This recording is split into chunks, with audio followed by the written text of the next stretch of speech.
Hey everybody, back again, and as I record today, it is actually September 11th, 2019. Yes, it is the 18th anniversary of the 9/11 attacks.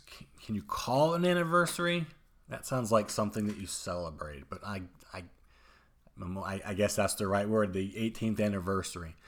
And it's important, I think, to take this day and remember what happened and what it was like.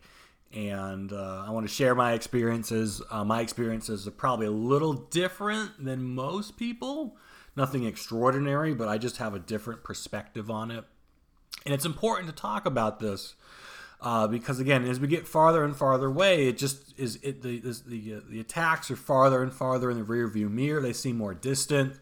But at the same time, it also feels like it just happened yesterday. But I think for a lot of people, it is kind of maybe more of a fading memory. And being a teacher, I had different perspective. When I started teaching in 2007, 2008. So it was a couple years after the attacks. And it's strange because each year my kids would get younger and younger and younger. And last year I was teaching like juniors and seniors in high school, right? Kids who would be 16, 17, 18 years old. And some of these kids weren't even born yet when the attacks happened. And that, I always knew it would happen sooner or later, but it was just strange to finally get to that point where there's, I have almost adults in my class who just weren't there or were super young when this happened. And talking to them, they only know like the very basics.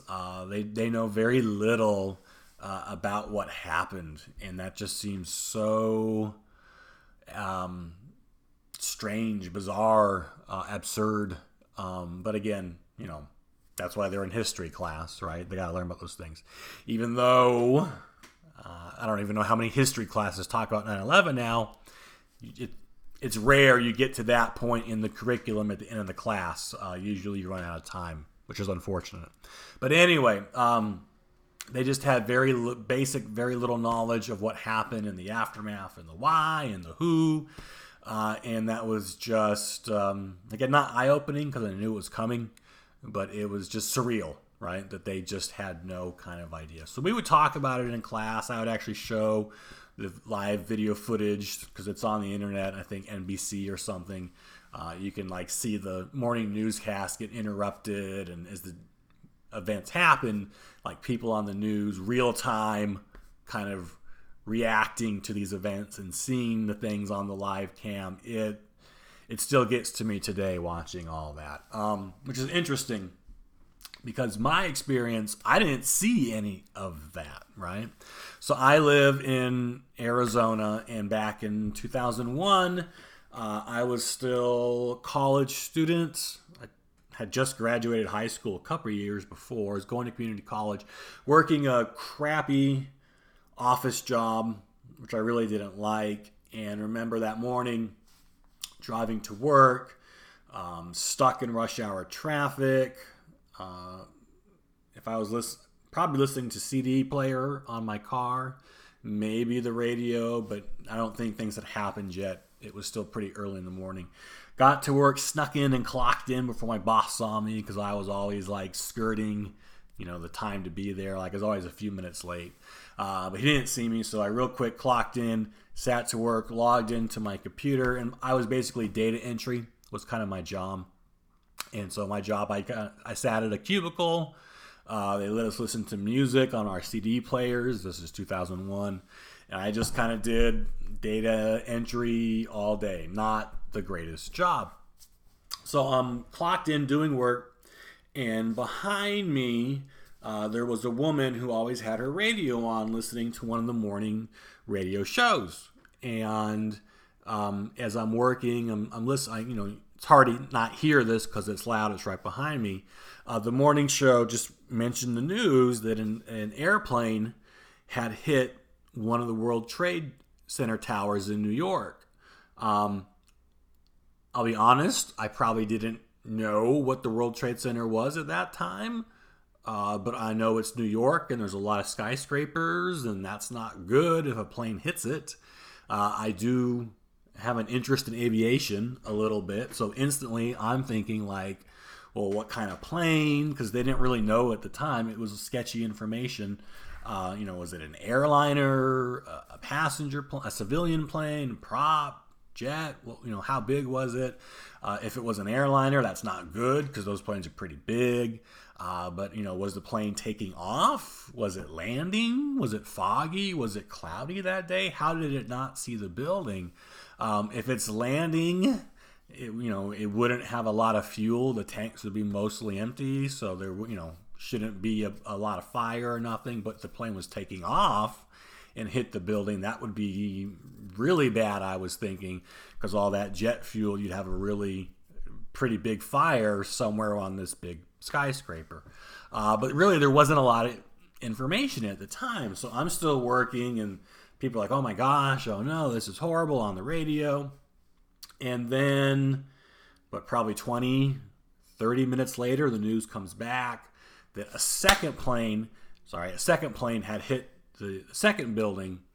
And after that happened, of course, one's an accident, right? Two's on purpose. Then shit started to hit the fan. And then people are like kind of freaking out a little bit. And what's going on? Why are these planes running into buildings? Is the weather that bad? Were they hijacked? Probably was a thought. But, well, I don't know. It was, something's not good, obviously, right? And again, I'm like, I need to know, like, what kind of plane is this? Now, this was 2001, so the internet as we know it now didn't really exist. And even if it did, our computers, they had us pretty much locked out of it. We didn't really have web browsers or nothing, I don't think. If we did, they were really basic, and our computers, we couldn't surf the web on our computers. So just couldn't look it up, There was no cell phone as we know it yet, so I could, it was a different time. Like, you couldn't just jump on and go on Twitter, or you just, that stuff wasn't there. So I really only had the radio to go off of. And I'm just sitting there working, listening to everybody, kind of in my own little bubble. But just I remember listening and hearing to the radio react, my coworkers react, people freaking out. And like I said, I'm just sitting there typing the whole time. Word comes out, it's a clear day. These were airliners. And obviously quickly the country's probably under attack, right? This is probably deliberate. And then people really started freaking out. Not many people are working. Everybody wants to know what's going on.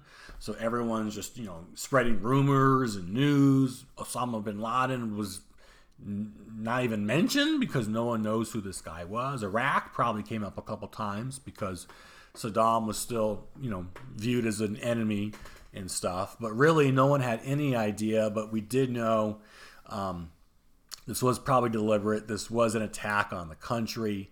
And people started to panic and feel unsafe here. Like, were we going to be attacked in Arizona? People were worried about that, right? And I remember an old guy walked by. He was like the old man in the company, and he just came up to some of me and my buddies with his coffee. And I distinctly remember he's like, "Yep, we're going to war. It's your guys' turn now. It's your guys' turn to go and serve." And I just remember, like, be quiet, old man, right? I mean, we're not going to war with who? For what?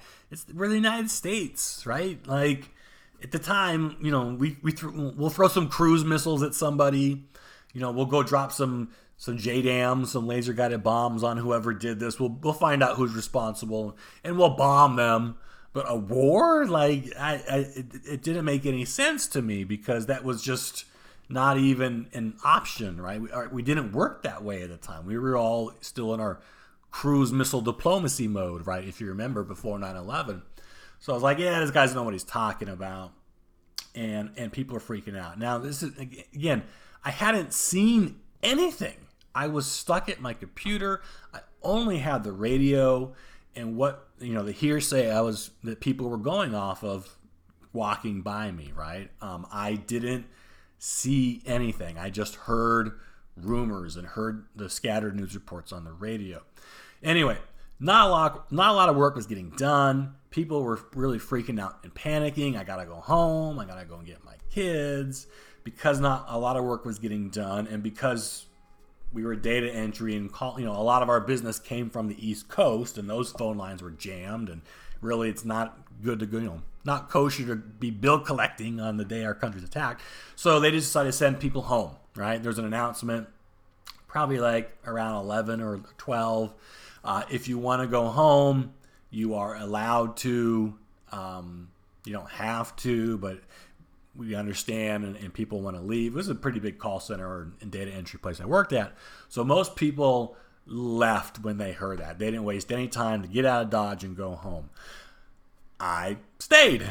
I had nothing else to do, and I'll just keep working anyways, right? Needed to make rent or something. So I stayed and just kept working for probably another hour or two. And the place was a ghost town, and the radio got turned off. And again, just people here and there saying things. But that was pretty much it. And then around 1 o'clock, they just said, okay, we're shutting down because there ain't no one here anyways, and there's no work that's going to be done. But we're closing down. You have to leave now, so everybody needs to go by like 1 o'clock. Like, all right, log off my computer, get my stuff. And I remember just getting in my truck and driving home. And what usually would be a 15-minute drive was probably a good hour, because the freeway was packed. Everybody was like heading home that afternoon here in Arizona, right? So it was just wall-to-wall traffic. And of course, got the radio tuned in, right? I remember the music station, the alternative station I listened to, just had news on the attacks, okay? So, of course, I'm listening in and trying to get as much information and get caught up, right? Again, I was kind of behind the curve on everything. Went to Wendy's, got some lunch. I remember this. Chicken nugget meal, like a Coke or Dr. Pepper, because I was hungry, didn't have lunch at work. Finally got home, probably a little after, 1:45. Got home, sat on the couch, turned on the TV, finally, and the very moment I turned the TV on, they just happened to be showing footage of the Trade Center collapsing in on itself. And that was the first time, not till middle of the afternoon, I actually saw the effects of this attack, right? And I just was stunned. I remember being just flabbergasted. It was like I was punched. Like it literally took the wind out of me. It looked like something you see in Hollywood movies. It was just totally surreal. And I got gut punched, I remember. And I just was like, whoa, okay. Yeah, maybe we are going to go to, this is a lot more serious than I thought. And I remember, like many people, sitting on that couch, just glued to the news, and didn't say a word, like all the rest of the night, just comatose, like in a daze. And a lot of people were that way. South Park, I think, even like made a joke of it. Like we were just kind of news zombies. And it was weird because this is a huge national historical event, but one that was broadcast live on TV. So everybody could experience and participate and view and watch this as it happened in real time, right? And it happens now commonly, right? But, like Pearl Harbor, people weren't able to just sit back and just watch that in their living room when that happened, right? And JFK, there was news on that, but you didn't actually watch, not till later. Historically, it's changed things, right? It's a shift, I guess you could say. And it's kind of like, I guess, the information news age we live in. But a lot of people were that way. I remember it was very strange to me that they actually, if you remember, grounded all the airplanes that day because they were afraid that others may be hijacked. Of course, there were 2 more that were. But like no one knew what was going. It was panic. The country's in reaction mode.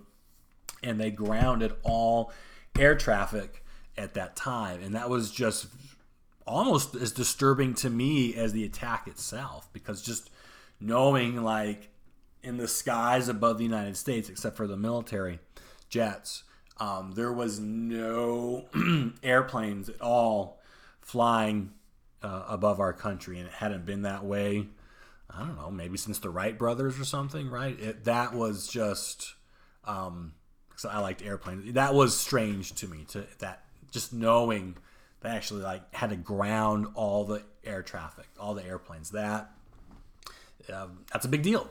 That was very strange to me. So anyway, next day, went to work. I mean, but same thing. Like the country, it was different afterwards, right? It really brought everybody together.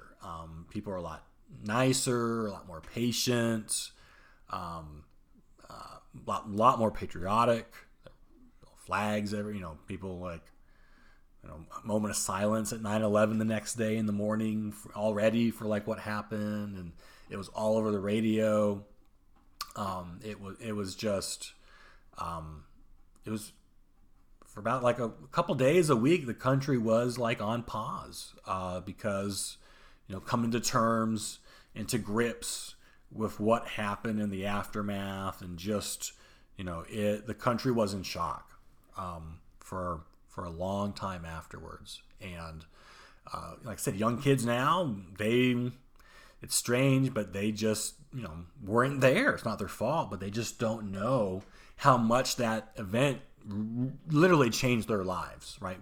It's a different world. Post 9/11 is a very different world than it was on September 10th. And for better or worse, probably sadly for worse, can't go back to that, right?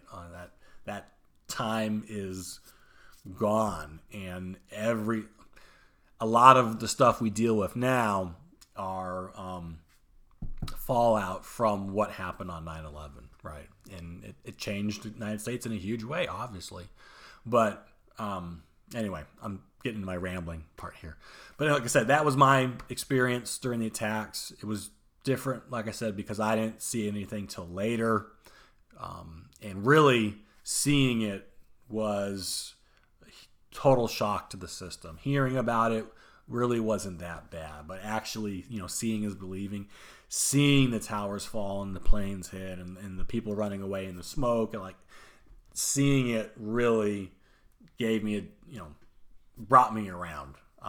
But having not seen it in the morning, I was a lot more objective. Does that make sense? Right? I wasn't very emotional yet, because I just wasn't shocked. So that's why I have a little more, like I said, different view on 9/11. But everybody does. Everyone's got a story, and so anyway, that's mine. So okay, yeah, it's sad, depressing. I gotta go. I do have things to do today, and I know you do too. But take some time today and I don't know, reflect or remember. And it's kind of upsetting. It's kind of a blip now. It's like, oh, it's 9/11. Okay. And I don't know how many people really pay attention to it or remember back on those things. But again, it's history. It's a big event. It's had a big effect on our country, and on everybody, whether you realize it or not. And it's always good to kind of remember what came before, I guess. I don't know. Like I said, I'm rambling. Okay. All right, I got to go. I'll catch you later, and I'll see you.